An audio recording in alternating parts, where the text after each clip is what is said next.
Okay, we start off with the first chapter in your AS syllabus, which is physical quantities and units. All right. Okay. Now, when you want to make sense of the world around us, there are things that you would like to measure. For example, maybe you want to measure the length of a pen. You want to measure the mass of a person. You want to find out how much water is contained inside a glass, or maybe you want to find out how much time has elapsed after a certain event. So those features that you can measure are known as physical quantities. All physical quantities must have both magnitude and unit. When you're talking about magnitude, magnitude is just simply numerical values or just numbers. When you see something has numbers or numerical values, those are what we call as magnitude. So below here, you have a few examples of physical quantities: length, mass, volume, and time. You will notice that they all come with magnitude, they have numbers there, and they all come with an associated unit, which is specific to those physical quantities that you are talking about. When you're talking about physical quantities can be divided into base quantities and derived quantities. Now, base quantities are the most basic form of quantities. They cannot be expressed in terms of other physical quantities. In your syllabus, you must remember that there are 7 base quantities and their units, which is listed in the table below. You need to know these 7 base quantities as mass, measured in kilogram; length, measured in meter; time, measured in second; current, measured in ampere; temperature, measured in Kelvin; amount of substance, measured in mole; and lastly, luminous intensity, measured in candela.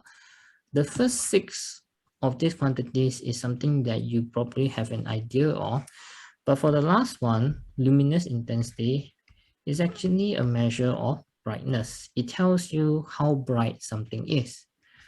Now, although I say that you need to know that there are 7 base quantities and units, in your actual exams, your AS will really only ask the first 5 quantities. They will normally ask the first 5 quantities here.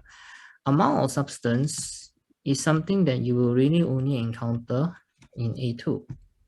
Okay, so if anything, this first 5 is something that you really need to remember, because your questions later on, you'll see they will really ask you on that.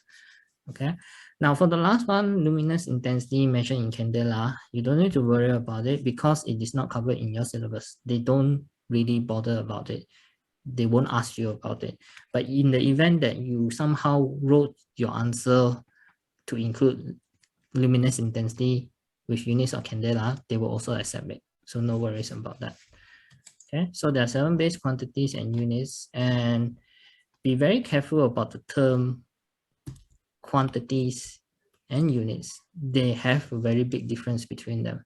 Okay, these things here are what you call as quantity, and then this grouping here are what you call as units. Questions that you encounter later on will try to test you on whether do you know the difference between quantities and unit.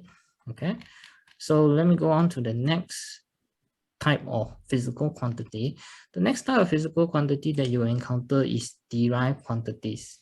Now, derived quantities are obtained through the product or quotient of other physical quantities.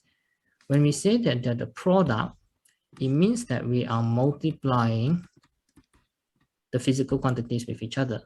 When we say that they are the quotient of other physical quantities, it means we are dividing them with each other. Now, before we go further, you need to first note that units may be multiplied or divided with one another, but never added or subtracted. What do I mean by that is that if I give you something like this, 3 meter plus 5 meter, you will just say it's 8 meter. Nothing will happen to the unit. But if I tell you 3 meter multiplied with 5 meter, you will say it becomes 15 meter square. You see, in this case, the units have multiplied together. The same can be said if I give you a same example, 3 meter minus 5 meter will give me negative 2 meter, nothing will change. But if I say 3 meter divided by 5 meter, the units will just cancel off, and I'll just get 3 over 5. So that's what we mean by this statement here. Units, you can only multiply or divide them with one another, but you cannot add or subtract them. So bearing that in mind, when we say that derived quantities are the product or quotient or other physical quantities, it would mean that the units can actually multiply with each other or divide with each other. So derived quantity units will be usually a combination of units. You will normally see them as a combination of units. Now, it's important to note that all derived units, in this case, derived unit means the units of derived quantities, all derived units can be expressed in terms of SI-based units, okay? However, certain derived units may be expressed in other special SI units instead. For example, force in Newton, joules for work, and then watts for power. Now, why do we need to give them special SI units? The reason is because if, let's just say right now, I give you a number of units, kg meter per second squared, kg meter squared per second squared, or kg meter squared second negative 3. Okay. And right now, if I were to ask you, for these units that you have here, what are the quantities that they belong to? Kg meter per second belongs to what quantity? Kg meter square per second square belongs to what quantity? And likewise, what does kg meter square second power negative 3 belong to? If I were to ask you to deduce just by looking at the units like this, SI-based units like this, it will be hard for you to determine what quantities they belong to. In actual fact, this one belongs to force, this belongs to work, and this belongs to power. So it's a bit hard if you just look at it in terms of these units. These are what you call as SI-based units. Okay, they are expressed in terms of the units of base quantities, like the ones that are shown in the table above you. So if I ask you to deduce what are the quantities that these units belong to, it's a bit difficult. But if I tell you the units right now in terms of the special units, special SI units, if I tell you it's Newton, you immediately know it's for force. If I tell you it's joules, you will immediately know it's for work. And then likewise, if I tell you it's for watts, you will know that it's for power. So this is one of the reasons why we tend to have certain special SI units for certain quantities, because it allows us to straight away know what they are talking about. Okay, so these are derived quantities by definition. The table that you see here has a few common derived quantities. Now, you're interested in finding out the SI-based units for these quantities that are listed here. Now, when you are asked to find the base units for a certain derived quantity, one of the first things you will do is that you will find the defining equation or equation that contains that quantity. Okay, you must first find out what is the equation that has that quantity. It could be the equation that defines that quantity or some other equation that has that quantity inside.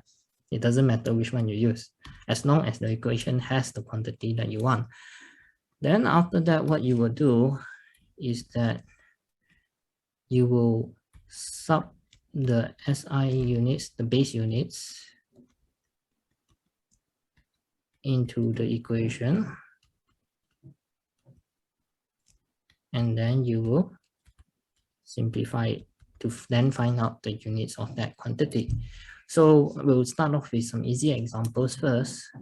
Now, if I ask you to find out the units of velocity, velocity you know is defined by equation distance over time.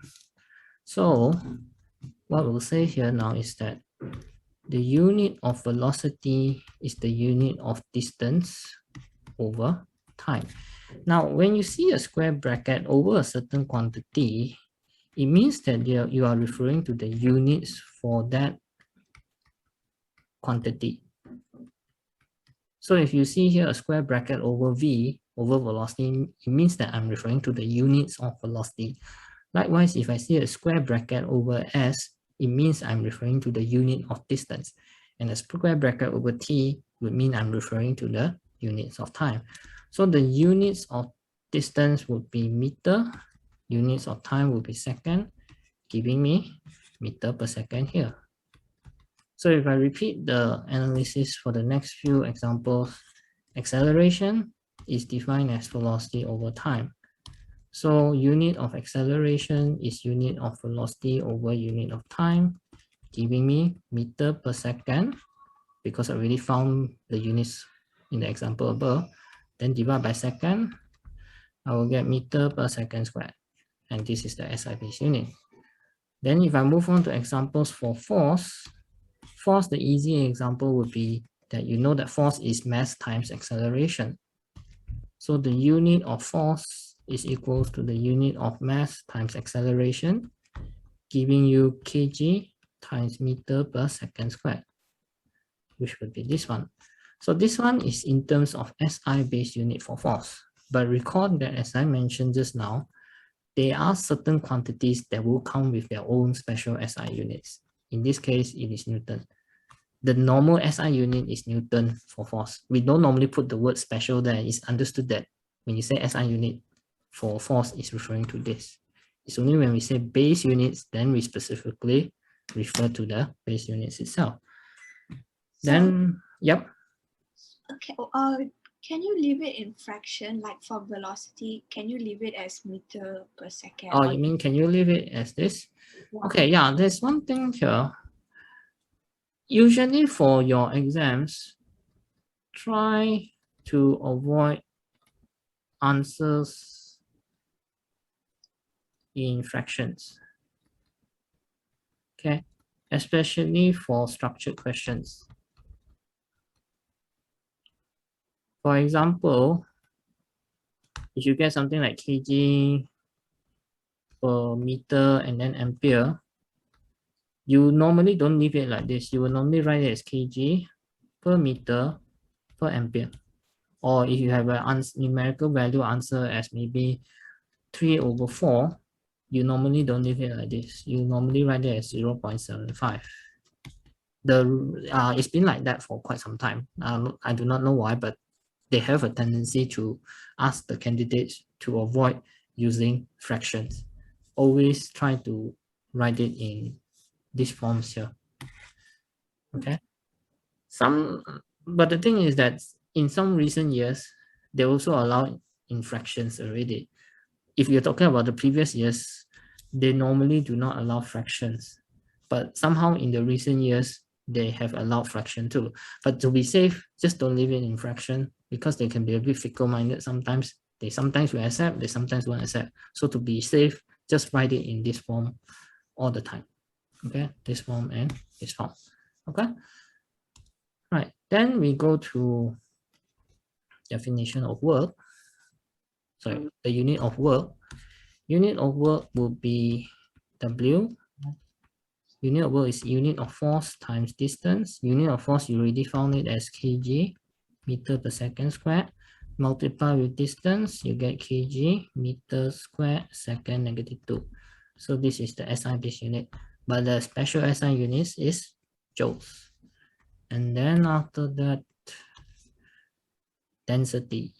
Density is unit of density is equals to the unit of mass divided by unit of volume, giving you kg per meter cube. And you have this. And last one, unit of power is unit of work divided by unit of time. Unit of work, you've already found it from the example above here. It was kg meter square second negative 2. Sorry. Second negative 2. Then divide by second again, you get kg meter square second power negative 3. And the special SI units is watt. So this is some of the ways you can find your SI based units for derived quantity. Okay. All right. Then we move on to some other stuff here. Okay. Now, there are cases where out of the blue, they'll just give you some random physical quantity or some random constants. And then they'll ask you, find out the units of that quantity or that constant.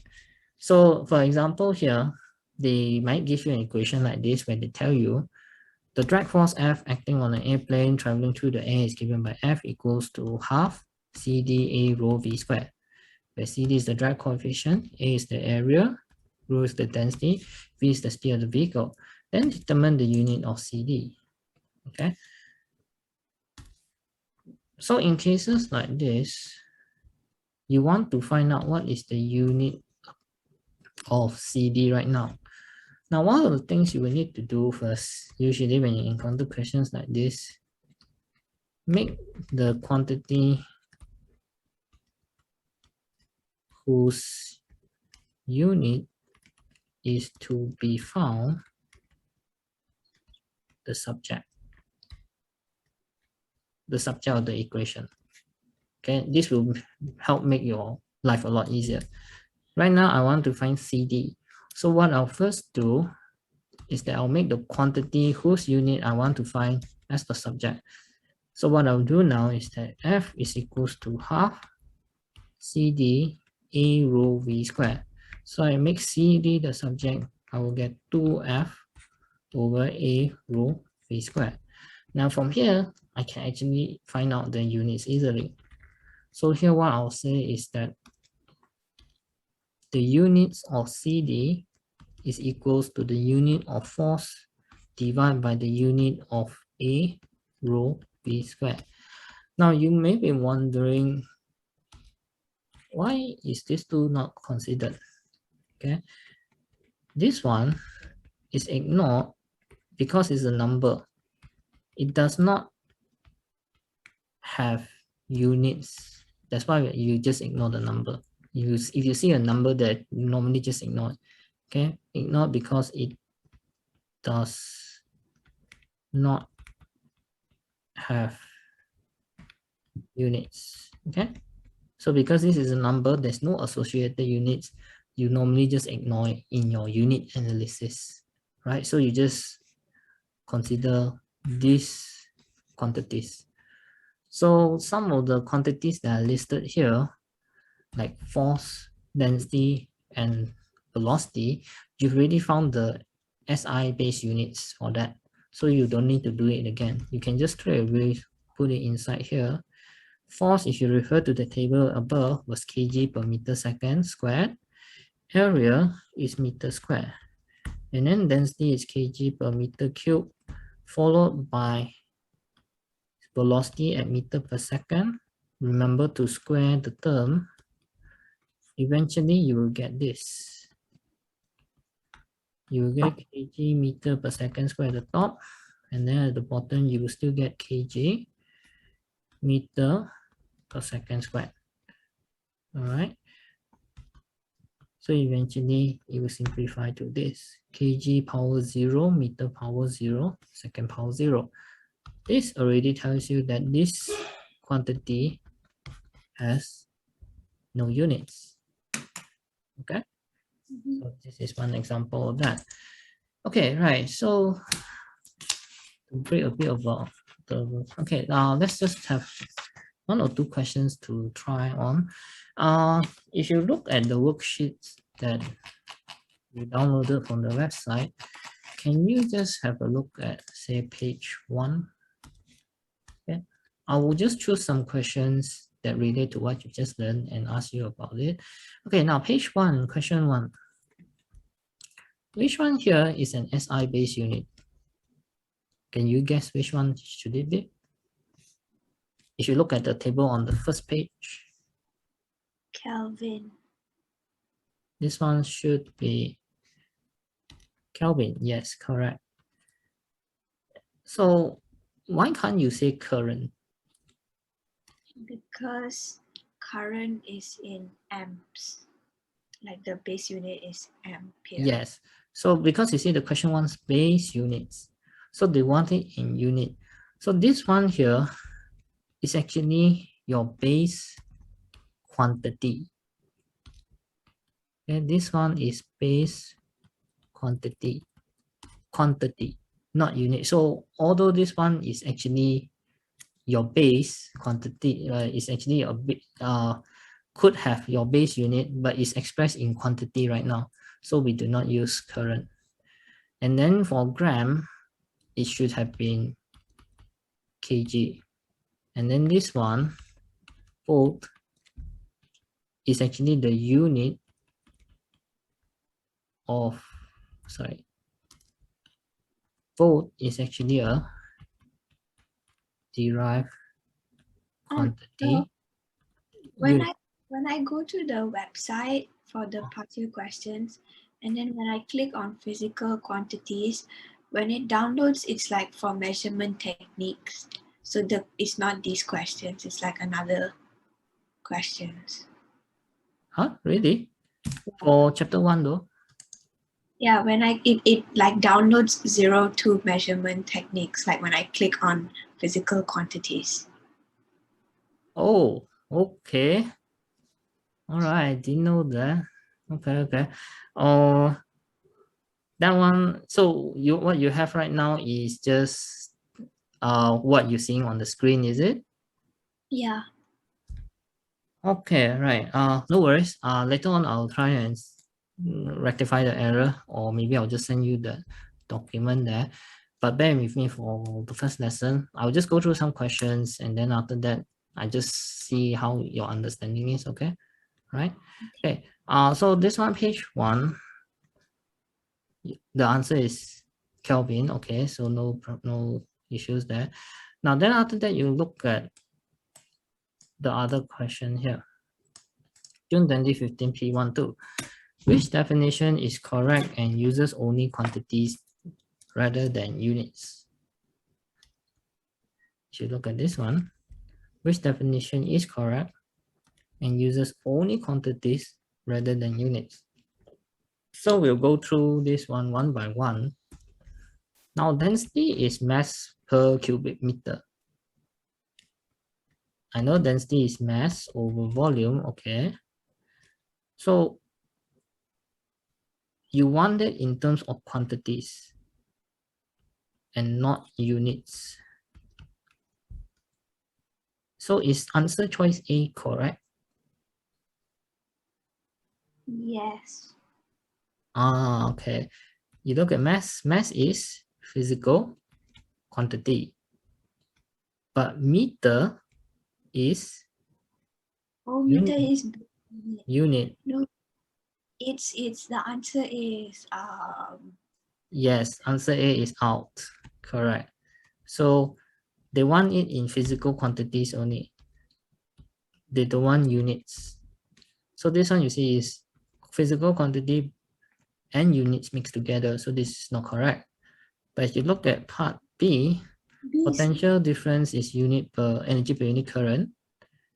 This is VW over Q, work per unit charge or energy per unit charge. So is B correct?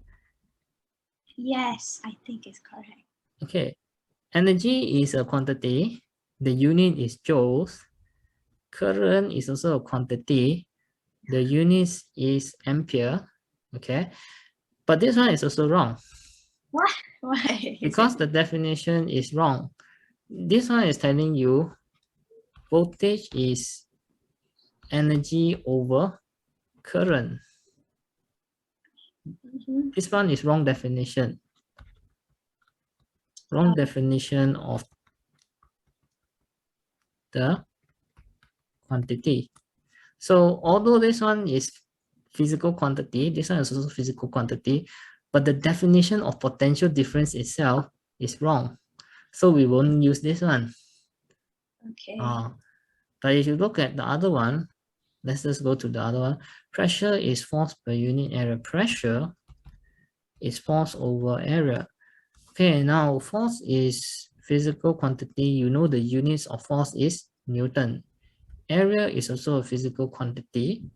The units of area is meter square. And now pressure being force per unit area, the definition is correct. So answer is C. If you look at D, speed is distance traveled per second. Recall that speed is distance over time.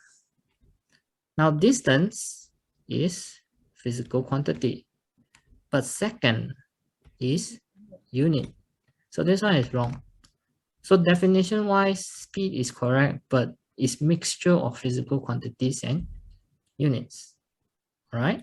So yeah, this was the reason why I mentioned to you earlier, you need to be a bit clear on what are quantities and units, because sometimes the questions would like to mix things up a bit. They will try to trick you a little.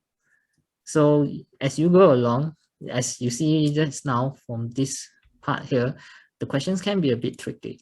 You need to really know a bit about the little tricks. So the only way you can know about the tricks is if you keep doing the past year question. Yeah, for paper 1, MCQ questions, there are repetitions of the same questions over the years. It's a common thing to happen for physics A level. MCQ questions, there are a lot of cases where the questions get repeated over time. So the more you do, the wider the range of years you do, the higher the likelihood you will see questions being repeated. Okay.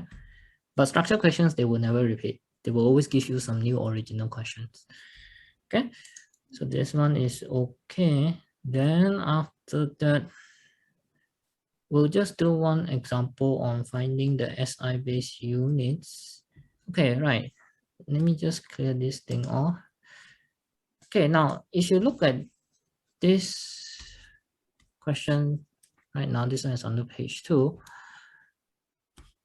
We tell you the average kinetic energy E of a gas molecule is given by the equation where T is the absolute Kelvin temperature. What's the SI base units of K? So right now, can you take maybe a minute or two to find out the SI base units of K? Recall that I mentioned that if you are asked to find the units of one particular quantity, the best way to go about it is always to make it the subject first. So in this case, K will be equals to 2E over KT. Okay, sorry. 2E over 3T. Okay, they want it in SI base units.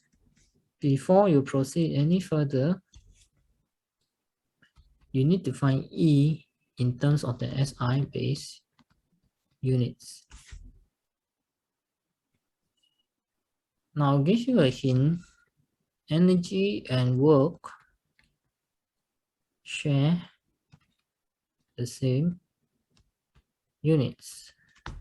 So we have actually found out what was the unit for work just now. From W equals to Fs. So unit of W is unit of force times distance. Okay. So let me know the answer that you get later on. Once you're done with that. This one is June 15 P12.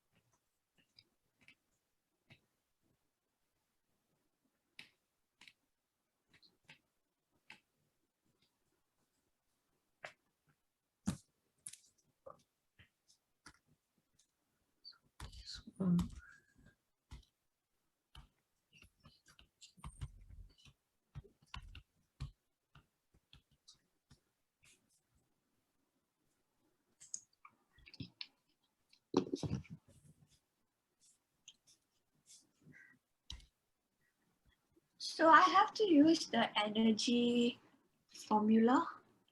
Yes, you have to use the energy formula. Okay, now, Like E equals to VIT, that one. okay, now energy formula can be a number of equations. It can be mgh, it can be half mv squared, it can be VIT.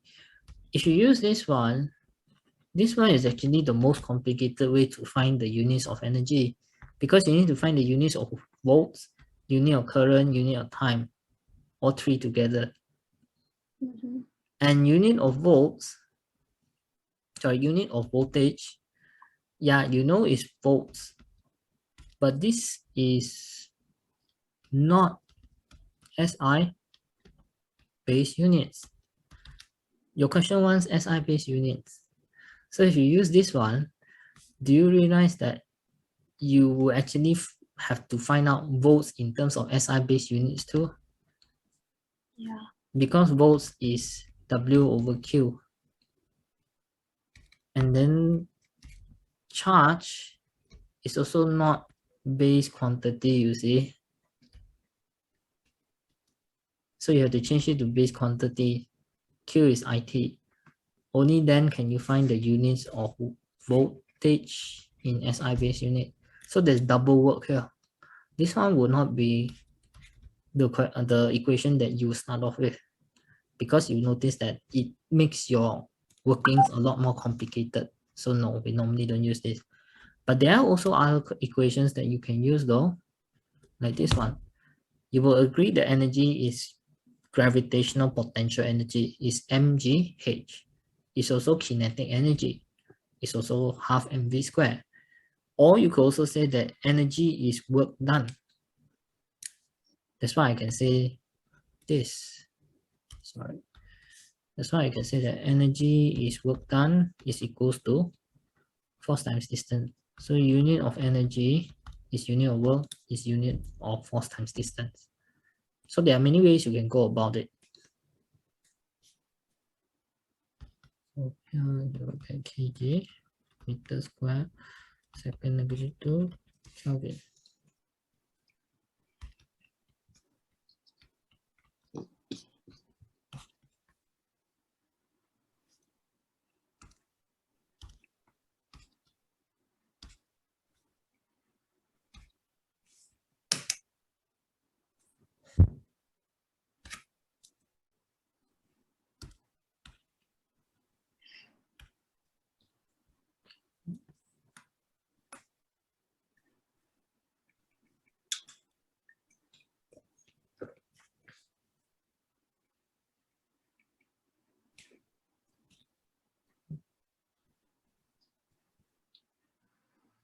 Okay. Okay. Right.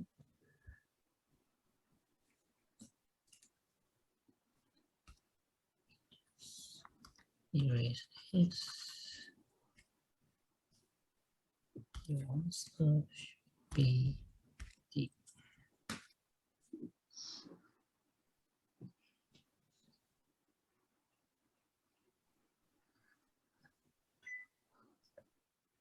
Okay.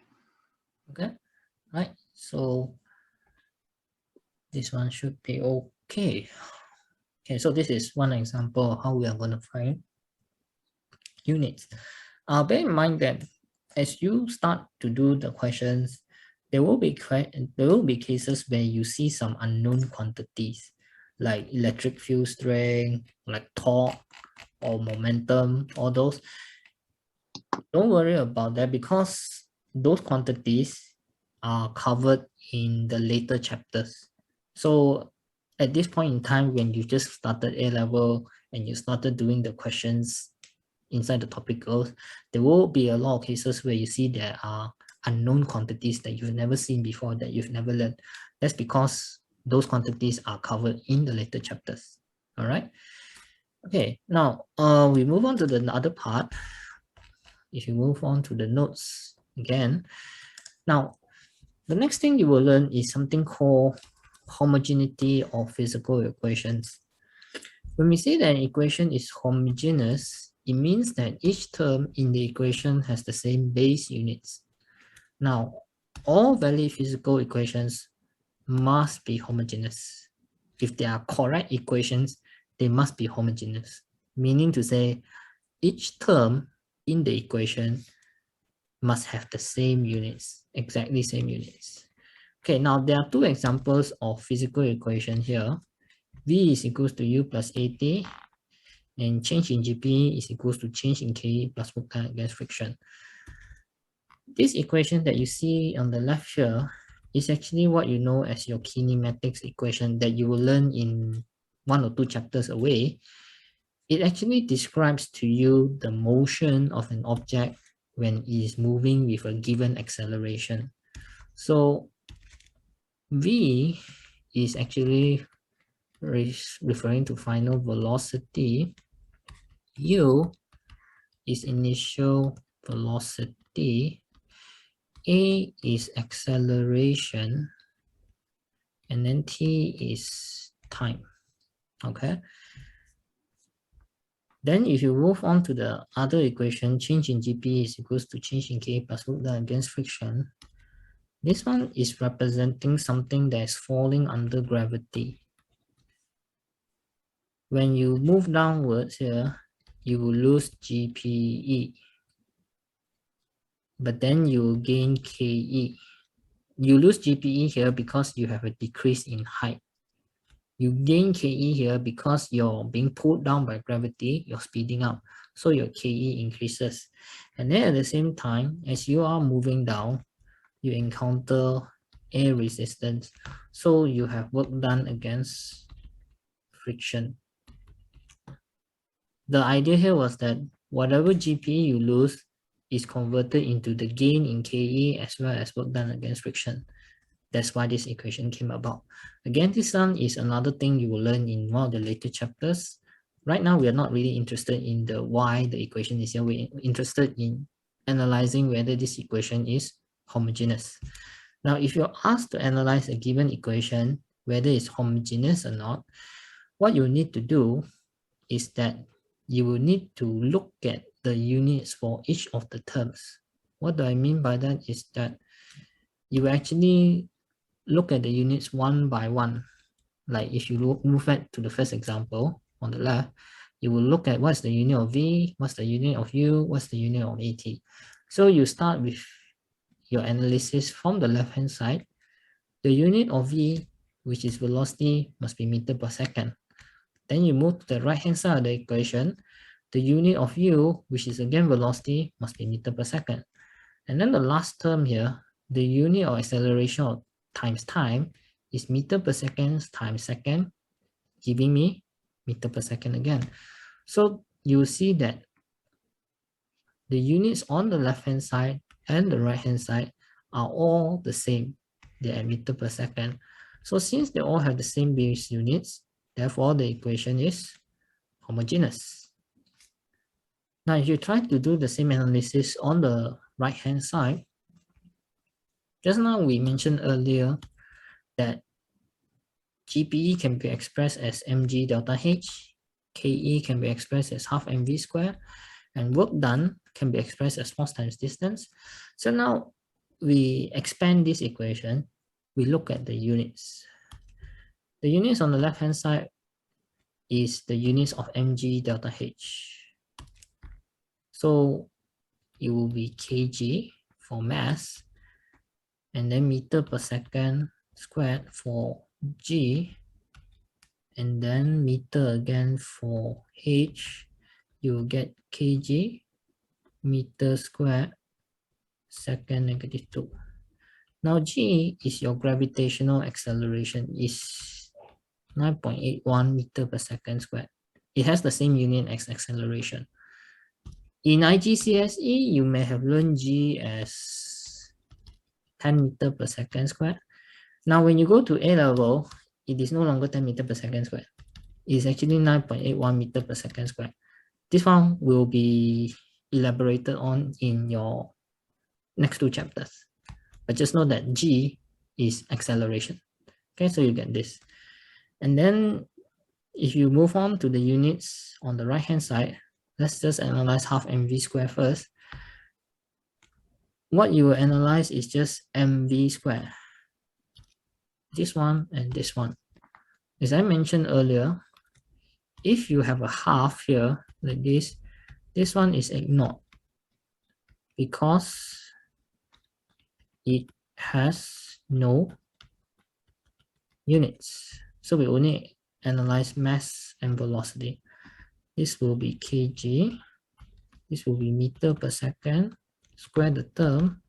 You will get kg meter square second negative 2. Okay.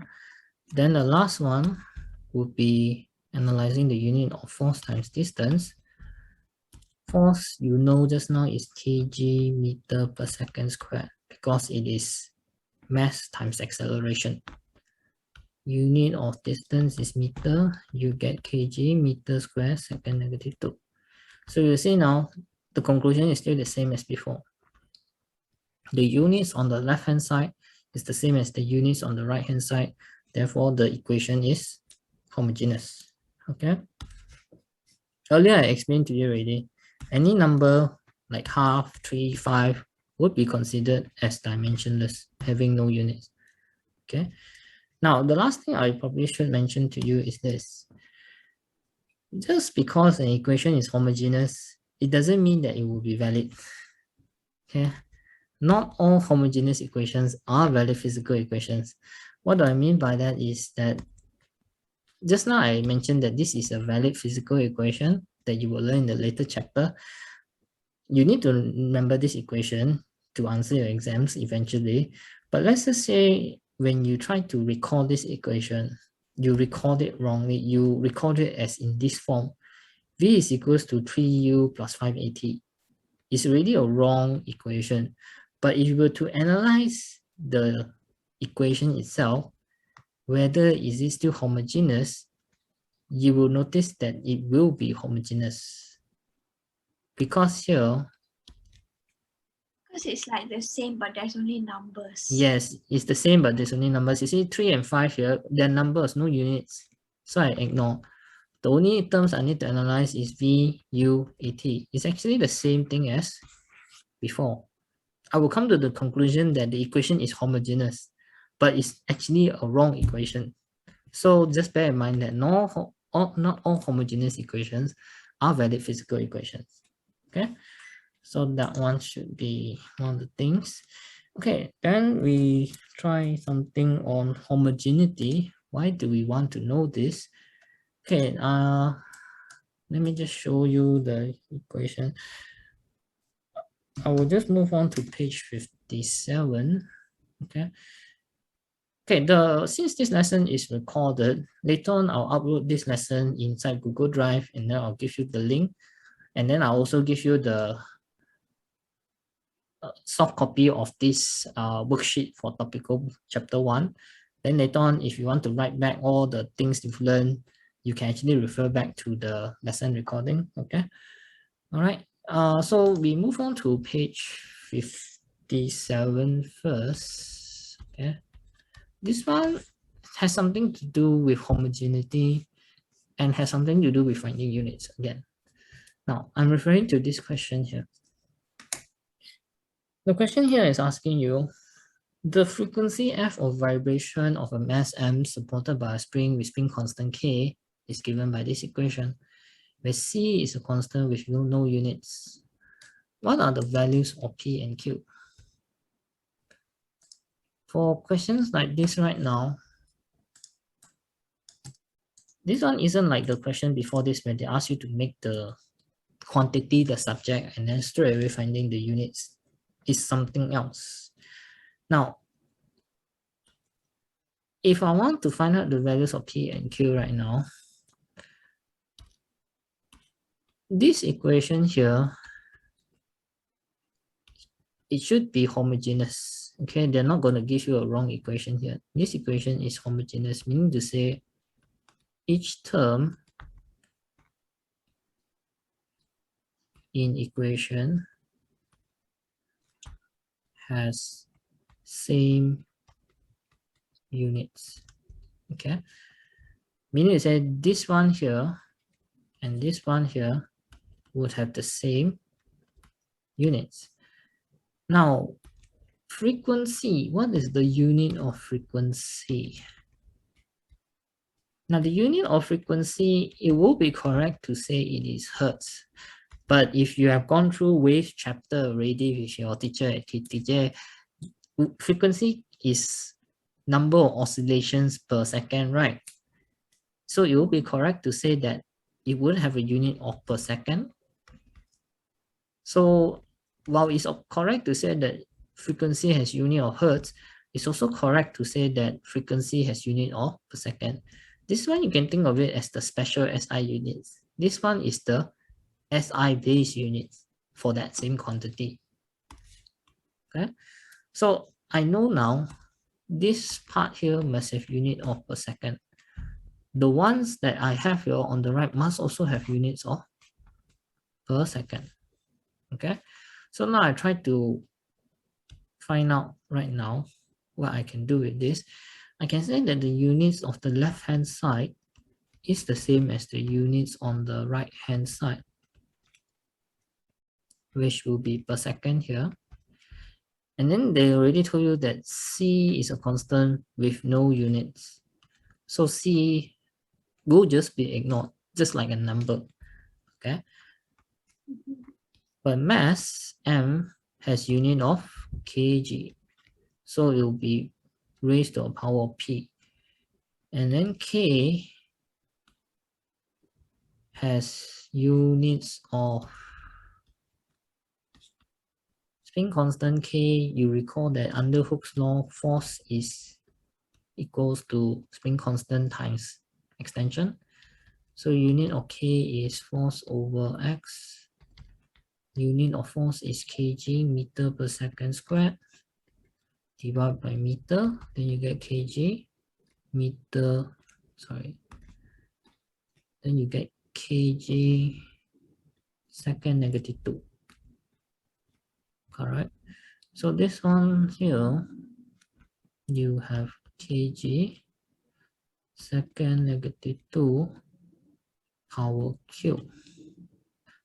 So now if you try to simplify this, this one will be kg p plus q, and then this one will be second negative 2 cube, and this one is second negative 1. Okay, so this is what you get from here. Then after that, what you want to do is that you try to deduce. Now, what can you see from here? Okay, there's no q here, sorry. It's like, oh yeah, sorry, there's negative 2q, my mistake. Okay, so now we try to make a comparison between the left hand side and the right hand side. If I just look at the units of second alone, this one is negative 1, this one is negative 2 cube. I could actually say that if I just compare units of S, negative 1 is actually negative 2 cube. So that Q is now half. That one should be correct. Then after that, I can also say now I want to compare units of kg.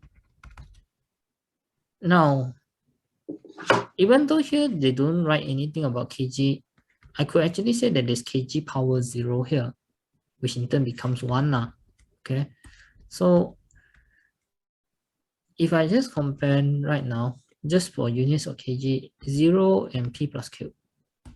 This one will be 0 equals to p plus q. Since I already found q, it will be 0 p plus half. Therefore, p is negative half.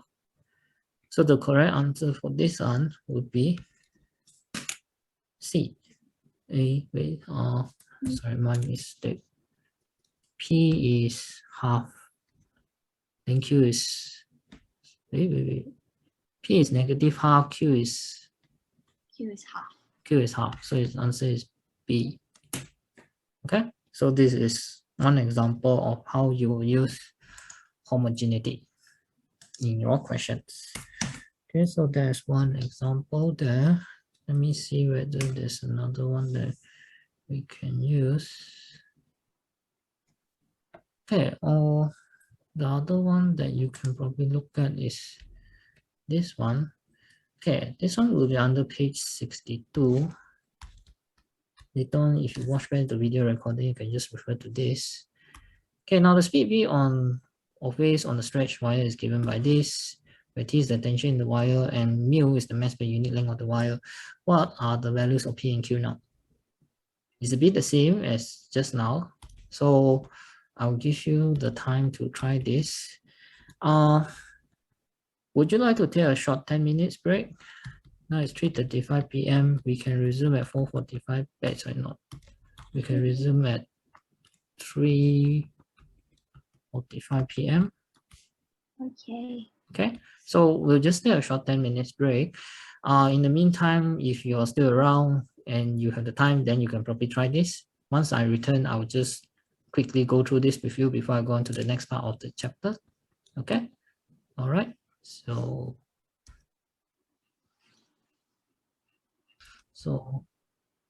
let me just write the stuff in. Okay, the units on the left hand side would be unit of left hand side is the same as units on right hand side. So speed would have unit of meter per second. So it's meter per second. And then tension is actually a kind of force. It will have unit of kg meter per second squared. Okay, so this one will be kg meter per second squared power P followed by mu is mass per unit length. So since they already told you that it's actually kg per meter. Then this one is power Q. So we'll try to simplify this. This one will be kg power P plus with Q. And then this one will be meter power P minus Q. And then we have second negative 2P. This one will be meter per second. So the easy thing for us to do now would be to compare units of S second. This one negative 1, this one negative 2P. So negative 1, negative 2P will give us P equals to half. So we've already tackled one part. Then the next thing we want to do is to tackle either one of this. I mean, we can just compare units of M if we wanted to. This one would be power 1. So it's, and then this one would be P minus Q. So this one would be 1 equals to P minus Q. And then after that, 1 equals to half minus Q will give us Q Negative half, right? Negative half. Yes, correct. Q shift here, 1 shift here, negative half. So P is half, Q is negative half. So it should be answer C. Yeah, so this one will give you the answer straight away. I mean, if you repeat it with kg, you should be able to get back the same answer. If let's say I try to do another one, compare with, compare units of kg. Kg power 0 here because it's not listed, so it will be 0 equals to P plus Q. So 0 is half plus Q. Q will just give me back negative half. So you get back the same answer. So it doesn't matter which one you use. Okay, so this is an example using homogeneity. Okay, so we move on to the other part in your notes now. This one will talk about prefixes, prefix units. Okay, so all right, now do you need to copy any of these things that are written on the screen? Sorry? I copied already. Okay, right. All right, so no worries. Okay, so we go on to the other one on prefix units. Okay, now when you try to measure some things and you try to write out the values that you get could be very large or very small. And usually this will involve you having to write down a lot of zeros. An example of a very small value could be something like this, 0.0000128, where you have 4 zeros. Or an example of a very large value could be something like this, 132 million with 6 zeros. Now, because you have to write a lot of zeros when you write them in this form, you are going to have errors. It will be prone to errors because a lot of times when you write a lot of zeros, it's either you add in more zeros or you will miss out some zeros. So writing values in this form can be a bit inefficient because it is prone to errors. So to avoid problems like this, what we normally do is that we express the values in scientific notations. Scientific notation is just simply a number that is multiplied by a power of 10. The ones that you see here is what we mean by scientific notation. Okay, when you write it in this form, it will avoid you having to write out so many zeros. So you don't have the errors that I described here. So values, very large values, very small values, we tend to write them in scientific notation. And there's also another reason why we tend to write values in terms of scientific notations, because it will avoid any confusion with the number of significant figures used. If I were to ask you right now to look at the number 20,000, okay, if you were to look at the number 20,000 here, and I were to ask you how many SF is this number, some will say it's 1 SF, and then some will say it's 5 SF, and then in between some may say it's 2 SF, 3 SF, 4 SF. The thing is that all of this would be correct to describe the SF of this number when it's written in this way. It will actually differ from person to person. One person will say it's this SF, one person will say it's that SF.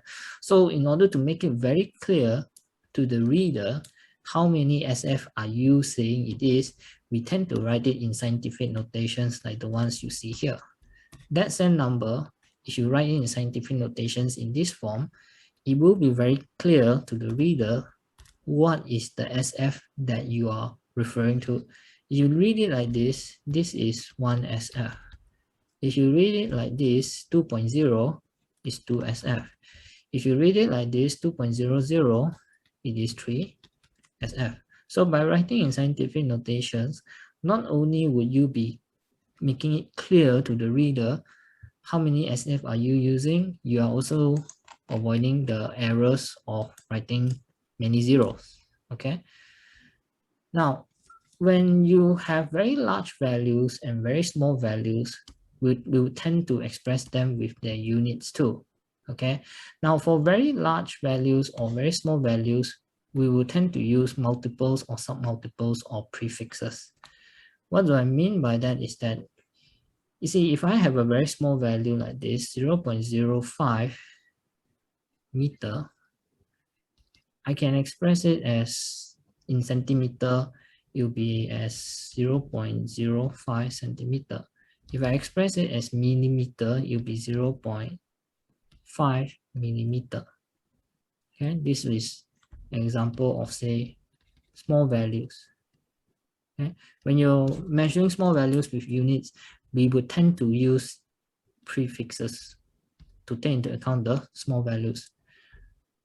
This thing here, let me just give you an idea. This thing here is correct to say is a physical quantity because it has both magnitude and unit. This one here is what you call as unit, and then this one here is what you call as magnitude.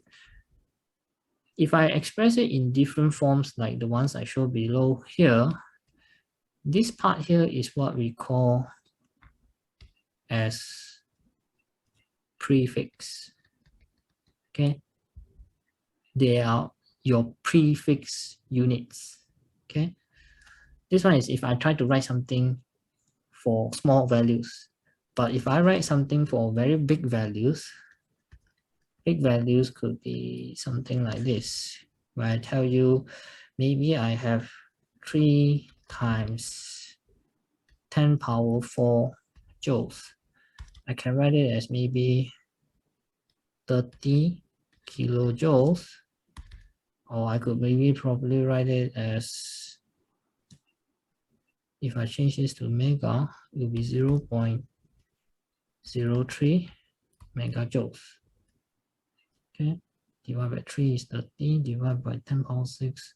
Okay, this is if I write for very big values. It's the same thing as before. I would use something like this to describe the big values. These are what I call as prefixes.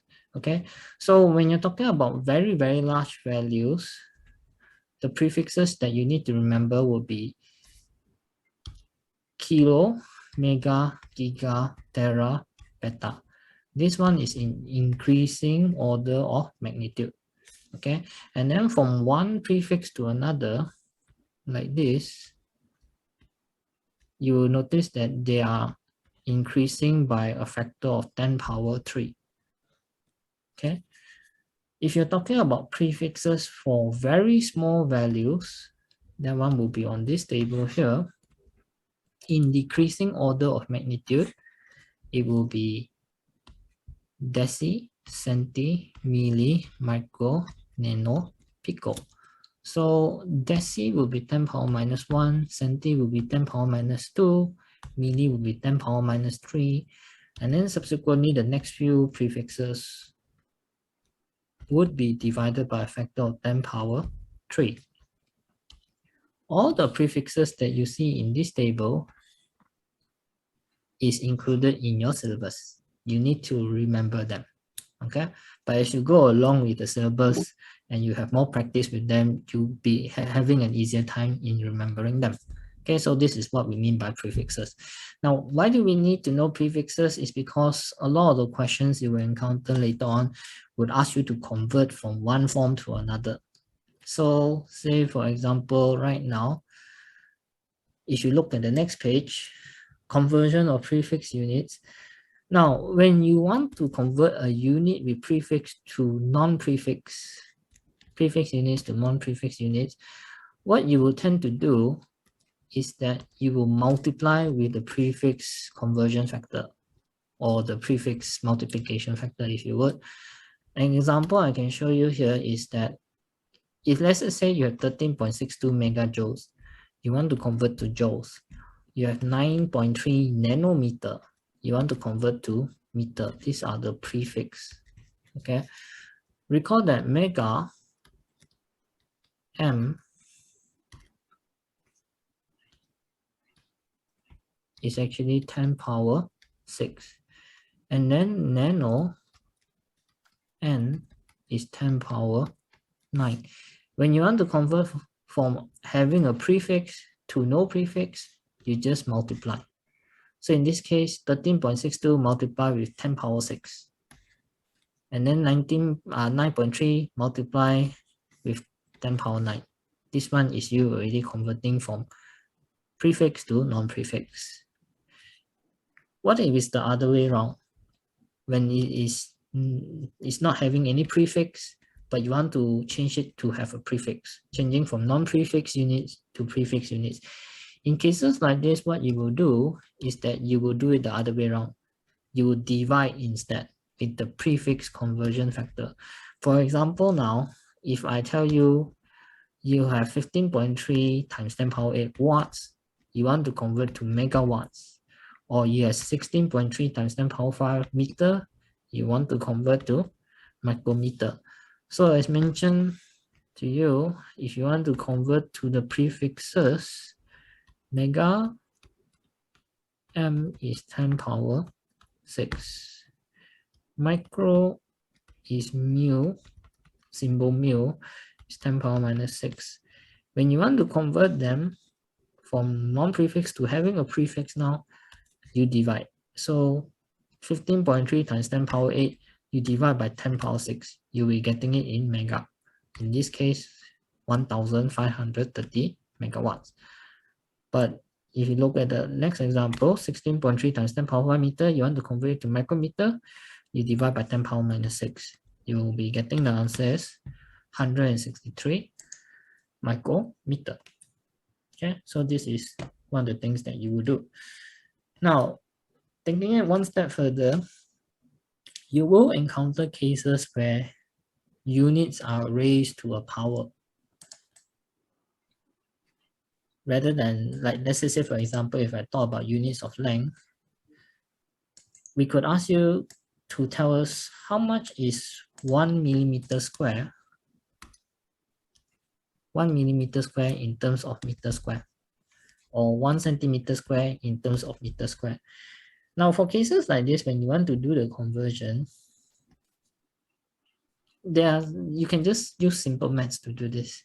You see, when I say this one is 1 millimeter square, it's the same as me saying the 1 millimeter is inside a bracket that is square. Okay, this is the same as this. All right. Now 1 millimeter, you know, is 10 power minus 3. So you just put that inside your bracket here, and you square the contents of the bracket. Okay, you just put the values you have inside the bracket, sorry, and then you square the contents of the bracket, you eventually get this. This is 1 millimeter square in meter square. If I repeat the same thing for 1 centimeter square, I want to convert to meter square, I can think of the centimeter as being contained inside a bracket that is square. So 1 centimeter is 10 power minus 2 meter. So if I put it inside the bracket here and square the contents of the bracket, I will get 10 power minus 4 meter squared. So in this way, I've already converted from one form to another when with the units raised to a power.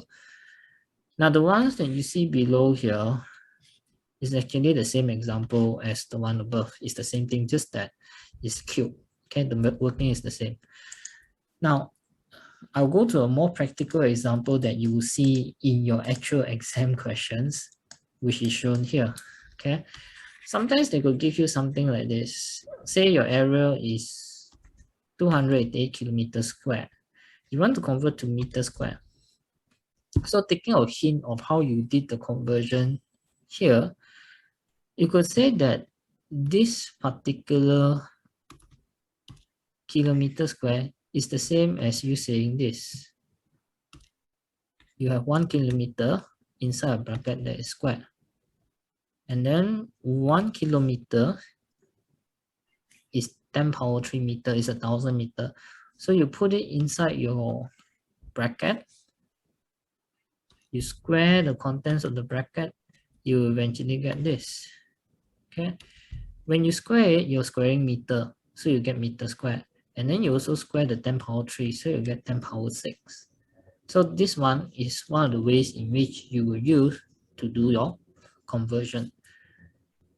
I can also repeat this conversion for the example below. Say volume is 1,250 centimeter cube. Now, I want to single out this centimeter cube. This centimeter cube is the same as me saying that there is 1 centimeter inside a bracket that is cube. So you already know that 1 centimeter is 10 power 2 meter. You sub it inside the bracket and then you cube it. you get 10 power minus 6 and then meter cube. This is you converting from centimeter cube to meter cube. Okay. In general, this is the method to go about in doing so. All right. All right, then we go on to the last one. This one is a bit more tedious.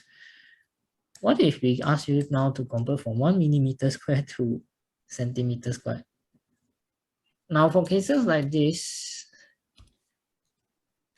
you cannot straight away jump to here. You have to convert it to meter square. Same thing for this one. You cannot just straight away jump to here. You have to convert it to meter cube first. So what do I mean by that is that, say you have 1 millimeter square. We've done the example above here, so I'll just skip that method. You already found it out as 10 power minus 6 meter square, right? So you already found it as 10 power minus 6 meter square. Now, this is the same as 10 power minus 6, 1 meter square. I am assuming that this is the same as this. So now, how much is 1 meter in centimeter? 10 to the power of 2. Yes, it will be 10 to the power of 2 centimeter. So this one will be 10 power 2 centimeter square. So if I try to simplify it now, I will get 10 power minus 6, 10 power 4 centimeter square. Then I will get 10 power minus 2 centimeter square. So now this is your conversion completed. Now if I do this for the next example, 1 kilometer cube is the same thing. Maybe I use a different color here. 1 kilometer cube is the same as 1 kilometer inside a bracket cube. 1 kilometer is 10 power 3 meter cube. So this one will become 10 power 9 meter cube. And then this one is in turn the same as 10 power 9, 1 meter inside bracket cube. Now I want to change to centimeter. 1 meter again has 10 power 2 centimeter. So 10 power 2 meter cube. I'll get 10 power 9, 10 power 6 meter cube. Eventually, I'll get 10 power 15 meter cube. So this is what you get. This one is not as common, okay, but there are questions that you will encounter that look like this. The example on that would be under page 34. Okay, so you're okay on that. Can I move to page 34? Yes. Okay, right. So have a look at page 34. Yeah, the last part here.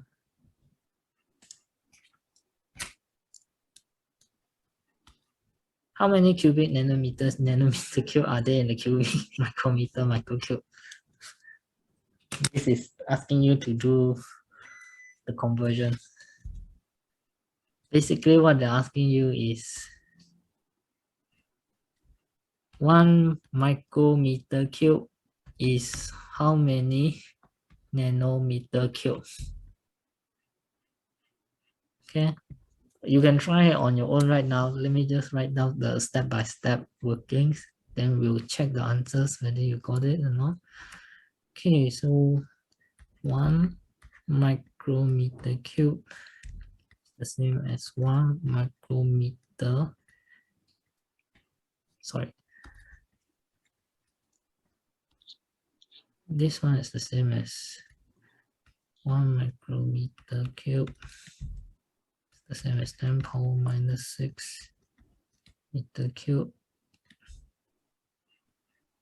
Then you get 10 power minus 18 meter cube. Then this in turn becomes the same as 1 meter cube.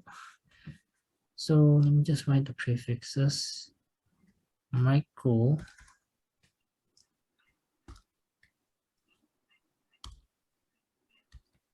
is 10 power minus 6.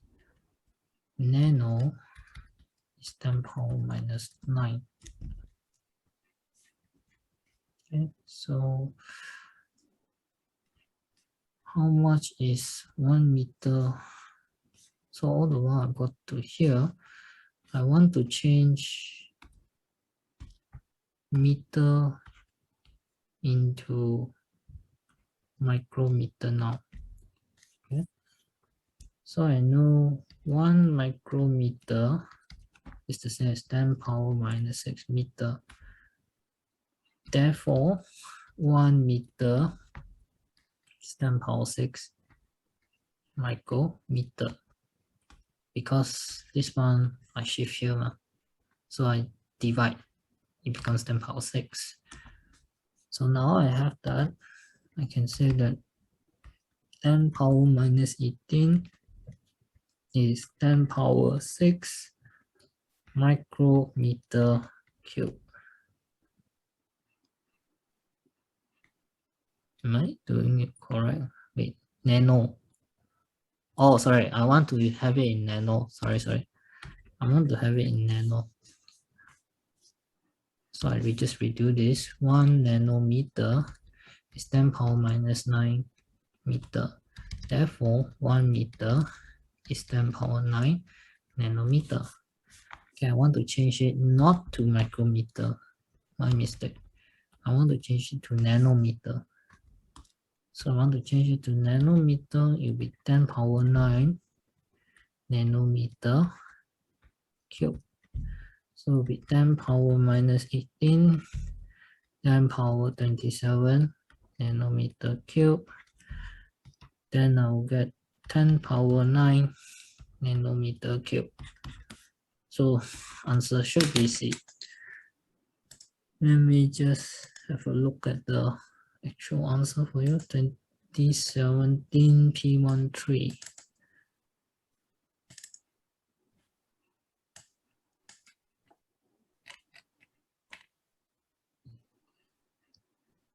Yes, answer is C.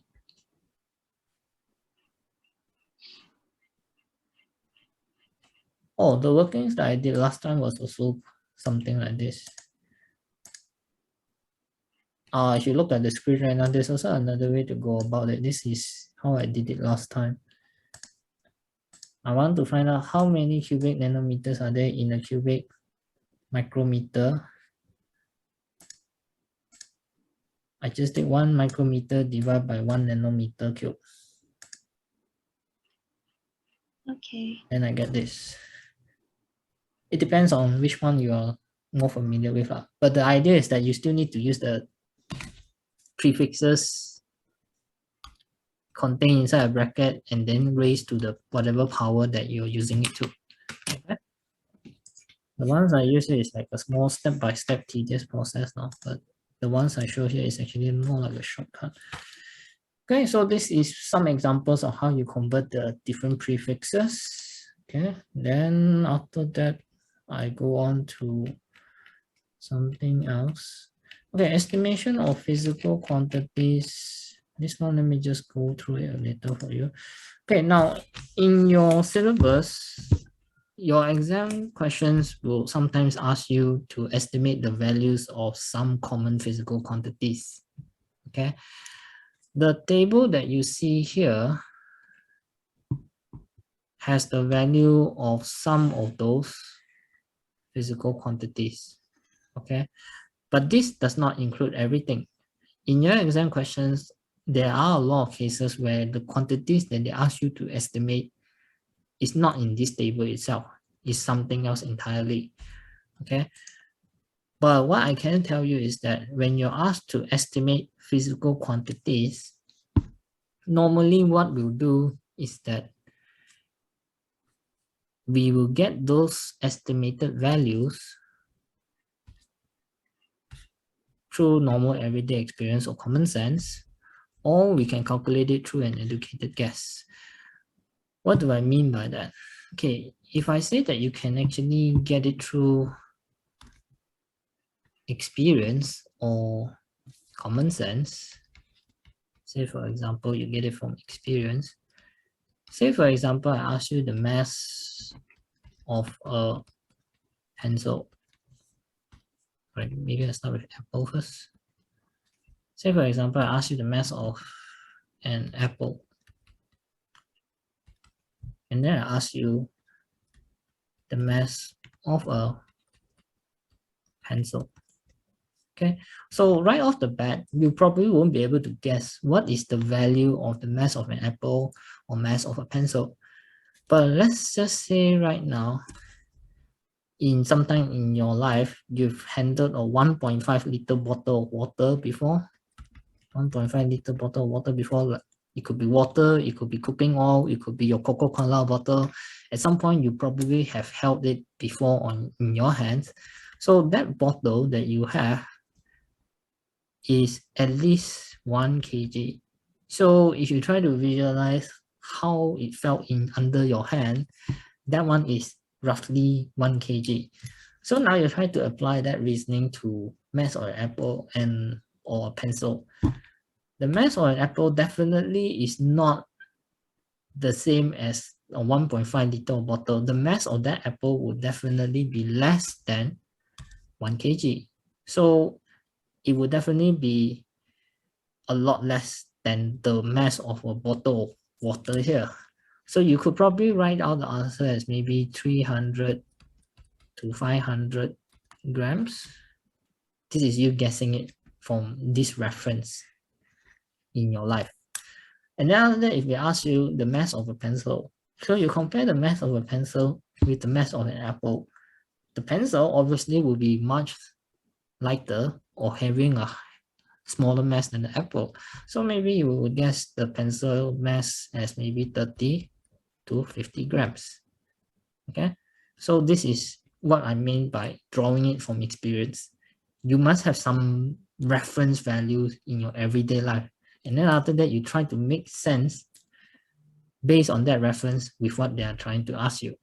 Okay. There are also some cases where you can calculate it out. It can be calculated. Now, an example I can give you is pressure of water 10 meter below the surface. So right off the bat, again, if I ask you this, pressure of water 10 meter below the surface, you obviously won't be able to guess the value straight. But you do know that pressure at a certain depth is given by H rho G. So they've already told you the depth is 10 meter, so it's 10. And then the density here is density of water. You've done enough already to know that density of water is usually 1000 kg per meter cube. So this one is a value that you probably already know through normal everyday experience in doing your science subject. Then after that, your G, which is gravitational acceleration, could also be 10 meter per second. Just assume it's 10. So eventually you get your answer as 10 power 5 Pascal. So this one you really guess out the pressure of water. Some other examples could also be something like this. Maybe you have a person here and then they ask you to guess out the volume of the person's head. So this one will require you to make an educated guess, calculate it out through an educated guess. So some of the common things you could do is that maybe you assume that the person's head can be put inside a box. It can fit inside a box whose dimensions may be, say, 20 centimeter by 25 centimeter by 25 centimeter. So your volume of the person's head will roughly be 20 by 25 by 25 centimeter cube. You will have some value there already. So this one is you estimating it through an educated guess. Okay, so estimates here, generally they are not very precise. They don't have one exact value. You normally will just give it up to 1 or 2 significant figures. In the exams, normally they will give you a range of answers. So as long as your answer is within that range, you are safe. Okay, they don't give you just one single values. they will give you a range. So if your way of guessing is reasonable or sound, most of the time your answer should lie within the range itself. Okay, this is what estimation of quantities is. In a way, it's kind of like either you get it or either you don't get it. But don't worry, it doesn't come out all the time. It comes out now and then only. Okay. Right, then we go a bit on scalars and vectors. I probably can cover up to vector addition, scale vector diagram. Okay, so let me just go through scalar and vector quantities for you. All right. Here we go. Am I showing the correct? Okay, let me just. Okay, right. Just now recall that earlier I told you that physical quantities can be divided into base quantities as well as derived quantities. Now, physical quantities can also be divided into scalars and vectors. Right? Vector quantities are just simply physical quantities that have both magnitude and direction to them, whereas scalar quantities have only magnitude, but they do not have direction.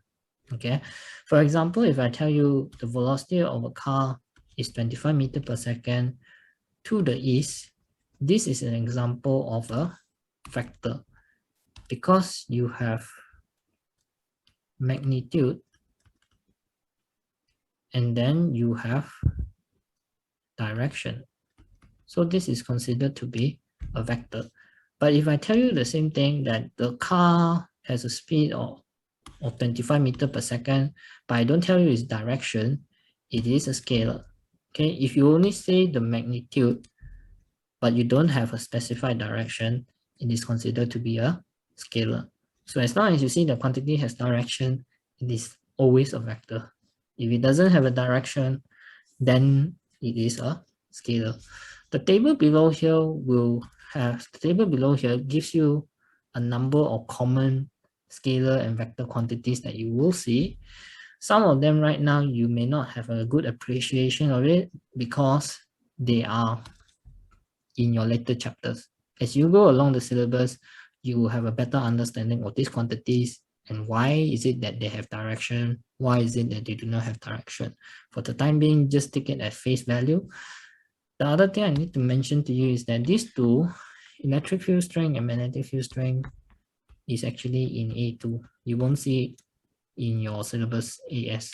The rest of this is in your AS. Okay. Now, for vectors can normally be drawn as arrows whose length and direction represent the magnitude and direction of the vector respectively.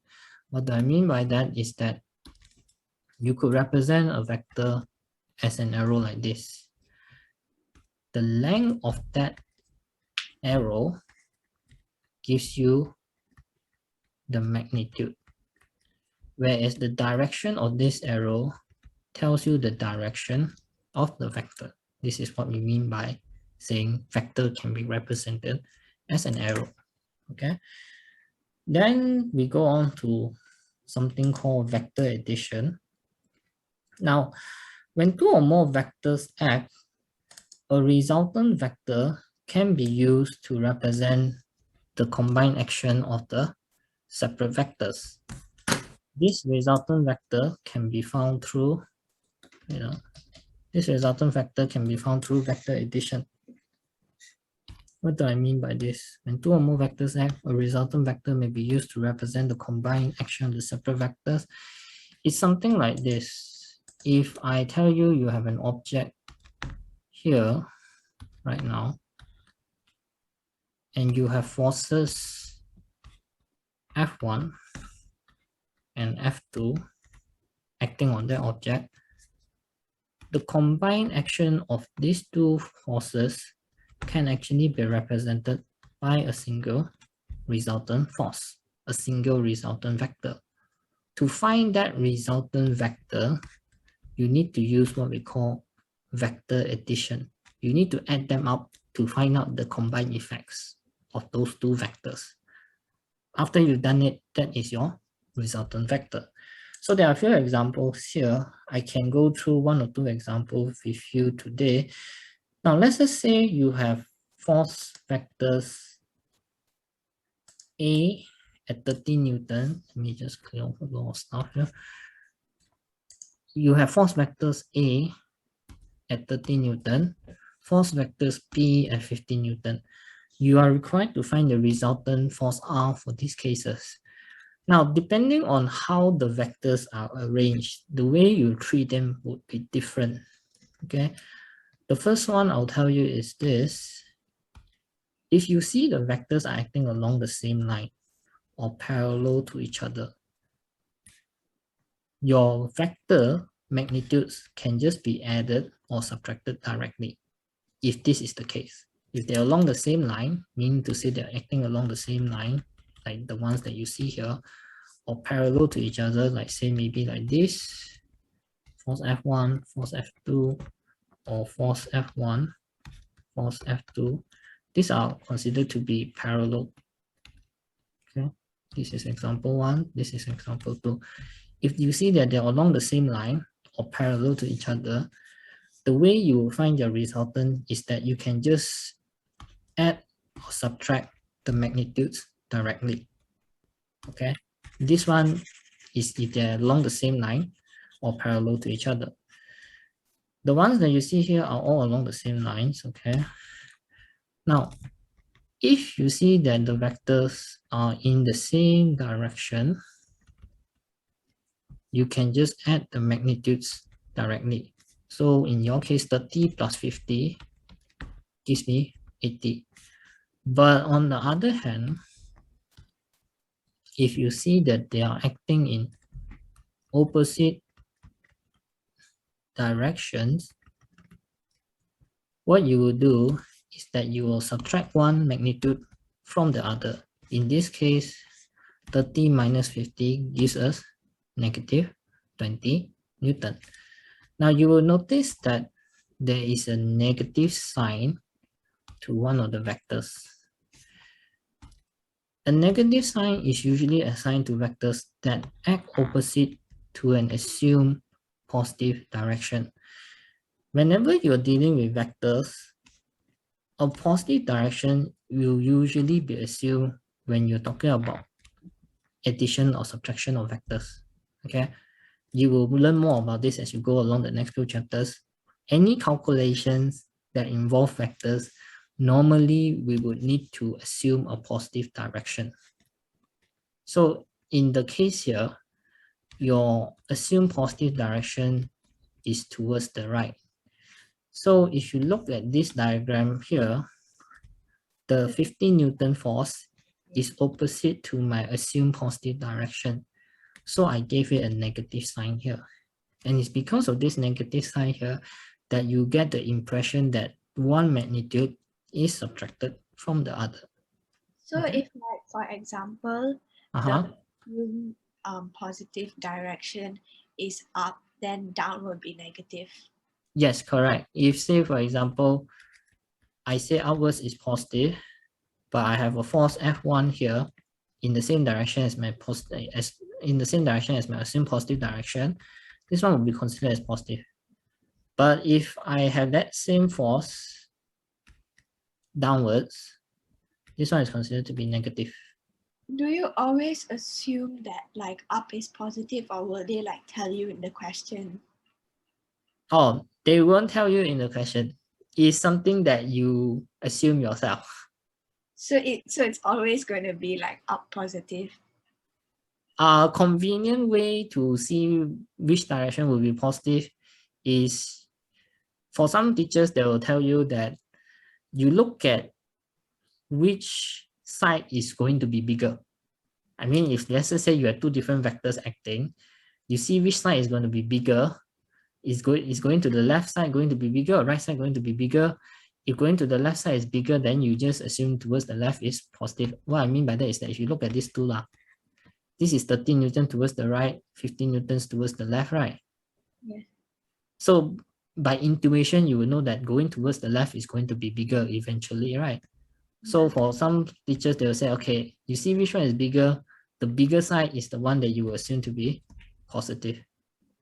If you assume this one to be positive, going to the left as positive, my addition here would be R equals to negative 30 plus 50, giving me 20 Newton. You see it's positive now? Yeah. If it is positive, that means it's in the same direction as my assumed sign convention. This one, if it's positive, is in the same direction as the assumed positive direction. Okay, here because I assume towards the left is positive, so this one is negative. This one 30 Newton is opposite to it, is negative 30. This 50 is in the same direction as it, so it's positive. So eventually I'll get back the answer as positive 20 Newton, which tells me it's in the same direction as my assumed positive direction. But just now previously I said that for my cases here, I assume going towards the right as positive, right? Yeah. So that's why this one was 30 plus negative 50. In the end, getting me negative 20. This negative 20 here, the next significance of this negative here tells me is that it is opposite to the assumed positive direction. Okay, that's why that's how you will make sense of it. The questions would normally not tell you which side is assumed positive, which side is assumed negative. You tend to assume it by yourself. Okay, but regardless of how you assume it, you must know how to interpret your directions according to your assumed direction.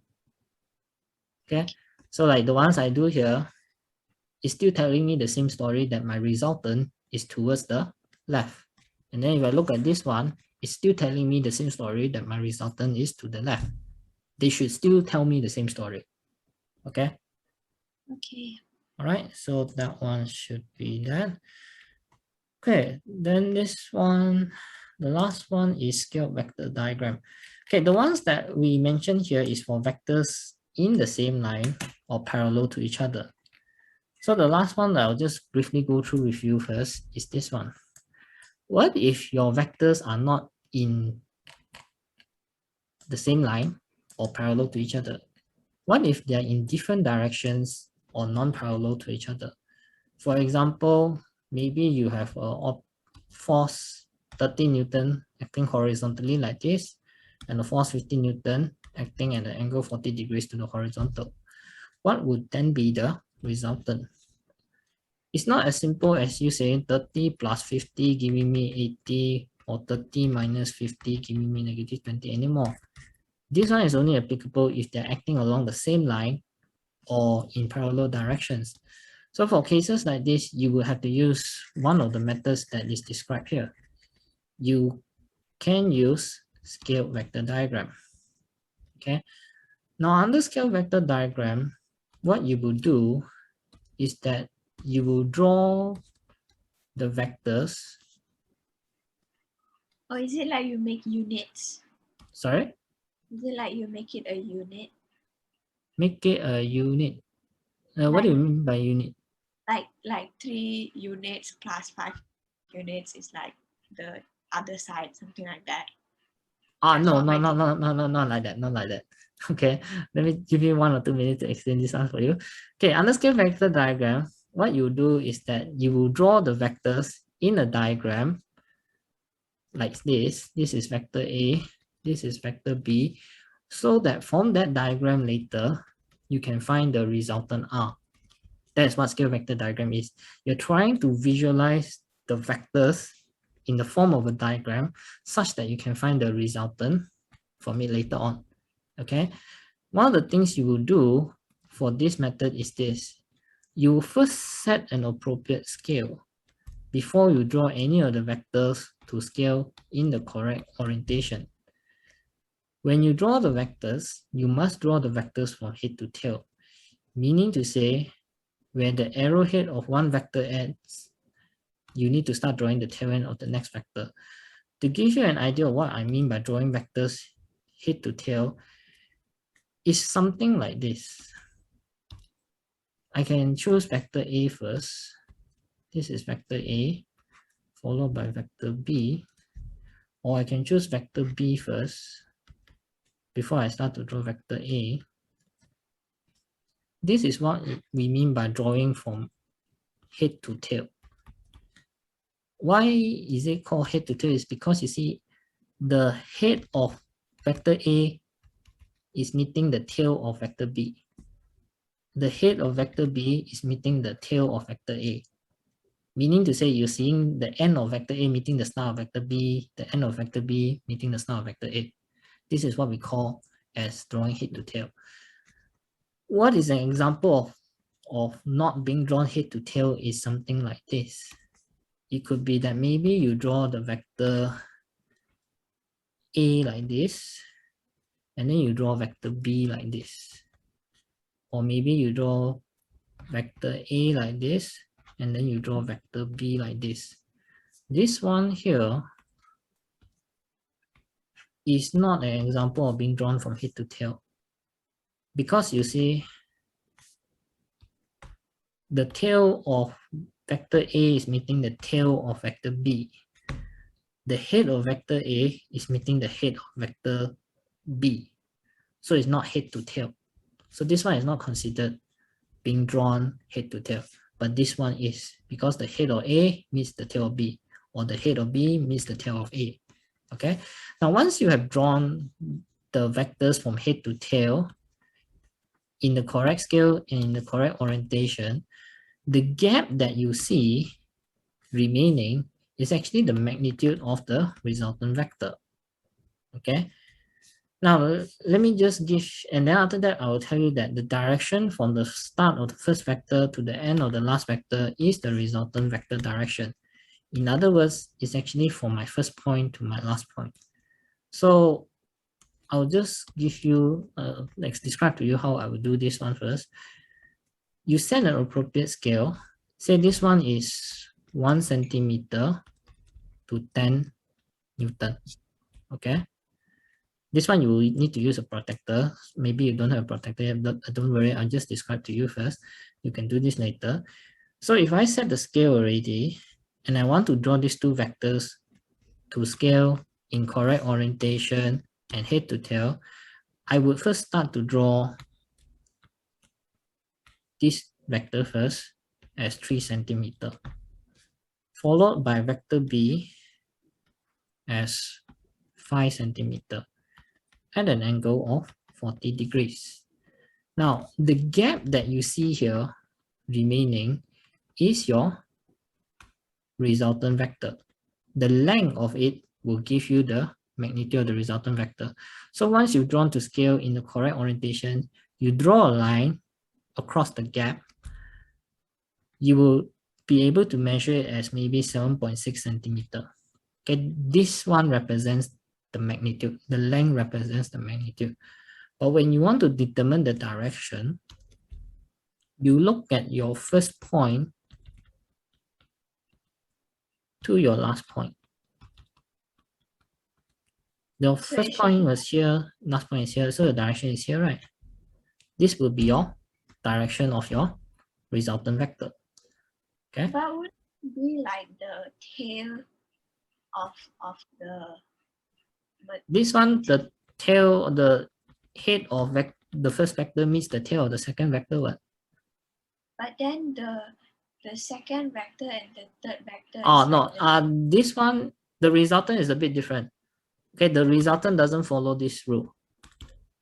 You're talking about this one, right? The head of resultant meets the head of the other vector. The resultant doesn't follow that rule. I'm talking about drawing the existing vectors head to tail. The resultant does not follow the second part here. Okay. Right?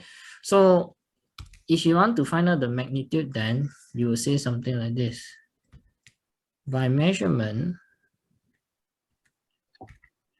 R is 7.6 times 10.